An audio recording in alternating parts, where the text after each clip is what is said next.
My ex-wife showed up to our divorce hearing pregnant. She thought it would secure her a payout, until the judge asked one question. You ever sit in a courtroom and watch someone dig their own grave in real time? Because that's exactly what my ex-wife, Jessica, did. I should have known she'd pull something. The entire divorce process had been a disaster. Delays, tantrums, nonsense filings, just to waste my time. If she had put half as much effort into our marriage as she did into making my life hell, we wouldn't have ended up here. But when she walked into that hearing pregnant, I almost laughed. Not because I thought the kid was mine. I knew it wasn't. But because I could see the plan forming in her head like a cheap soap opera plot. Jessica was banking on one thing, that the judge would see a poor, vulnerable, abandoned pregnant woman and force me to pay up. Forget the prenup. Forget logic. Play the sympathy card. Get a payday. I could already hear the speech she had planned. Your Honor, I have a baby on the way, and I've been left with nothing. How am I supposed to survive? All while shooting me side glances, waiting for me to squirm. Too bad for her. I don't play dumb. And I don't lose. See, Jessica had underestimated me. She thought I'd panic, get flustered, maybe even offer a settlement just to avoid looking like the bad guy in front of the judge. But she didn't know what I knew. She didn't know that I had already figured her out months ago. Because the thing about Jessica, she wasn't just bad at marriage, she was bad at lying. And she had no idea that the one question the judge was about to ask her would make her whole story fall apart. Jessica was smug when she walked into that courtroom. She played it perfectly. One hand on her belly, the other delicately brushing her hair behind her ear like she wasn't about to commit legal fraud. She even threw in a dramatic sigh when she took her seat, like this whole ordeal was exhausting for her. I didn't react. I didn't need to. Because unlike Jessica, I wasn't walking in blind. I was ready. And so was my lawyer, Ethan. Ethan was the kind of guy who smiled in court, but would absolutely gut you with the law. I didn't like lawyers much, but after watching him dismantle Jessica's stunts over the last few months, I had to admit I was glad he was on my side. Jessica, of course, had gone through 3 different lawyers since we started this divorce. The one she had today? A newbie. Fresh out of law school, probably desperate to win his first big case. I almost felt bad for him. Almost. Because here's the thing. Jessica had tried this before. Not the pregnancy stunt, but the manipulation, the fake distress, the "I'm just a struggling woman, Your Honor, please take pity on me" act. And unfortunately, some people bought it, including my own mother. A week before the hearing, my mom had called me. "Just settle," she said, voice laced with exhaustion. "You don't want this dragging on forever." I pinched the bridge of my nose. "Mom, she's not getting a cent. That's why we had a prenup." "She's pregnant," she pushed. "You really want that on your conscience?" I almost lost it. "This isn't my kid." Mom hesitated. "Are you sure?" I wanted to laugh. Was I sure? Mom, she cheated on me, repeatedly. I caught her. I paused. "Besides, you know what the worst part is? If I actually thought this was my kid, she wouldn't even need to pull this stunt. I'd be there. I'd take care of them. That's the difference between us. She schemes, I take responsibility." Mom went quiet. Then she sighed. "I just don't want to see this get uglier." It was already ugly, but I promised her I'd handle it, which brings us back to today. The judge walked in, and the hearing began. Jessica's lawyer launched into a sob story immediately. "Your Honor, my client has been left in an impossible situation. She is pregnant, unemployed, and struggling due to the emotional and financial strain caused by this drawn-out divorce." Jessica sniffled on cue. I didn't even blink. Ethan waited patiently, letting the theatrics play out. Then he stood up, calm, controlled, ready. "Your Honor, while we certainly sympathize with Miss Parker's situation, we must clarify a few things before proceeding. First and foremost." He turned to Jessica's lawyer. "Who is the father of this child?" And just like that, Jessica visibly stiffened. I knew that question was coming. Jessica didn't. See, she assumed the court wouldn't question her pregnancy, that she could waltz in, look vulnerable, and walk out with a fat check. But legally, her pregnancy was only relevant if I was the father. Her lawyer froze. Then weakly, "My client believes it is the petitioner's." I almost laughed.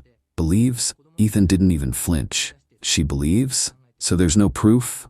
Jessica shifted uncomfortably. The judge's eyes narrowed. "Miss Parker, have you had a paternity test done?"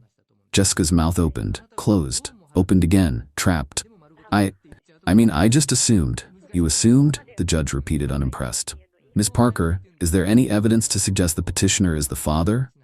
Her lawyer looked like he wanted to die. Jessica looked pale. And I leaned back in my chair, enjoying the show. At this point, Ethan was ready to finish her off.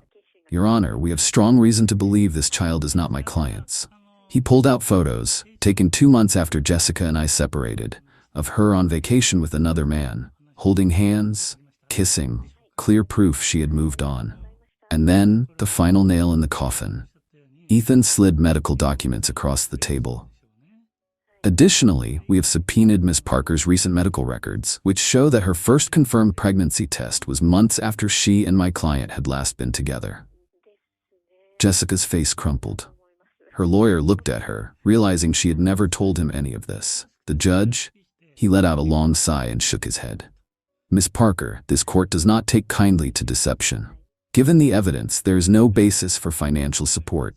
The prenup stands. You will not be receiving alimony or additional compensation.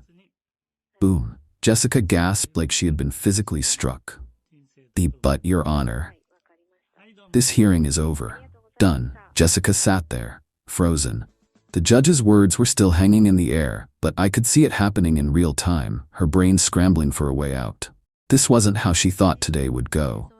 In her version of events, she was supposed to cry, look pitiful, and leave with a fat monthly check. Instead, she had been publicly exposed. Her lawyer wasn't even looking at her anymore. He was staring at the floor, probably re-evaluating every decision that led him to take this case. Meanwhile, Jessica was gripping the edge of the table like she could somehow hold on to the last shreds of her scheme. And then, the tantrum started. Jessica's last desperate attempt. But, Your Honor, Jessica blurted out, her voice high-pitched. This isn't fair. I'm about to have a baby, and he just gets to walk away? The judge exhaled sharply, rubbing his temples. He was done. Miss Parker, he said firmly, this court does not make financial judgments based on emotional appeals. Your pregnancy has no legal bearing on this divorce unless paternity is established, which, based on the evidence provided, it has not been. But, the judge held up a hand. Enough. Jessica snapped. She turned in her chair, whipping her head toward me. You're really going to do this to me? To your own child? There it was. The final gamble. Even after being publicly humiliated, she was still trying to plant doubt. The courtroom went silent. Then I smiled. A slow, amused, merciless smile. You really want to do this, Jessica? I leaned forward, voice calm. You want to go on record accusing me of being the father? Because we can get a court-ordered paternity test right now. Her face twitched. She had nothing.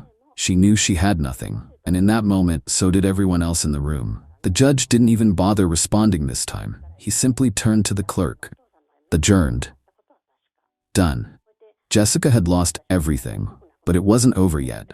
The hearing was over, but I wasn't done watching her fall apart. I walked out of the courtroom with Ethan beside me, my mom trailing a few steps behind. I half expected Jessica to slink out quietly, but I should have known better. She stormed out after me, heels clacking, face red, hands shaking. You're a monster, she hissed. You let me sit there, humiliated. I turned slowly, looking her up and down. I'm sorry, Jessica. Which part humiliated you? The part where you tried to scam the court? Or the part where you realized I was 3 steps ahead? Her jaw clenched. You set me up. No, sweetheart. I smiled again. You set yourself up. I just let you walk into it. She looked like she wanted to throw something at me. But then, she tried one last card. She turned to my mom. Are you seriously okay with this, with what he did to me? Mom hesitated. Then she crossed her arms. I'm not okay with what you did to him, she said. You had us all fooled once. Never again. Jessica's lip quivered. For a second, I thought she might actually cry. Then the real explosion. I hope you rot, she spat, stepping forward like she wanted to claw at me. I hope you, Miss Parker. The voice came from behind her, a stern official voice. Jessica froze. 2 court officers had stepped into the hallway. Come with us, please. Her head snapped around. What? Why? The judge has recommended an inquiry into potential perjury and fraud, one officer said. You'll need to answer some questions. Her eyes went wide. Wait, no, that's not. But they were already leading her back into the courtroom. I let out a slow breath. Ethan patted my shoulder. Well, that was satisfying. I smirked. Yeah, it was. Jessica was dragged back into the courtroom. I didn't follow. I didn't need to. The moment those court officers took her away, she ceased to be my problem. But I still made sure to follow up. Turns out the judge wasn't just pissed. He was making an example out of her. Faking financial distress? Bad. Trying to manipulate the court? Worse. Lying under oath? That's perjury. Her fraudulent claims meant she was now under investigation. The court didn't just dismiss her plea for alimony, they flagged her case for potential financial fraud. She had dug her own grave. Over the next few months, I heard bits and pieces. The judge hit her with fines for wasting the court's time. Her lawyer dropped her immediately. Her attempt to file for government aid? Denied. Turns out, they also require proof of paternity. And the cherry on top? Her new boyfriend dumped her. Apparently, after my lawyer pulled out those vacation photos in court, the guy started doing the math. He realized he wasn't the only one she had been with. And suddenly, he wasn't so sure he was the father either. I can only imagine that conversation. A few months after the trial, I got a text from an unknown number. Jessica, I hope you're happy. I stared at it for a second, then typed back, I am.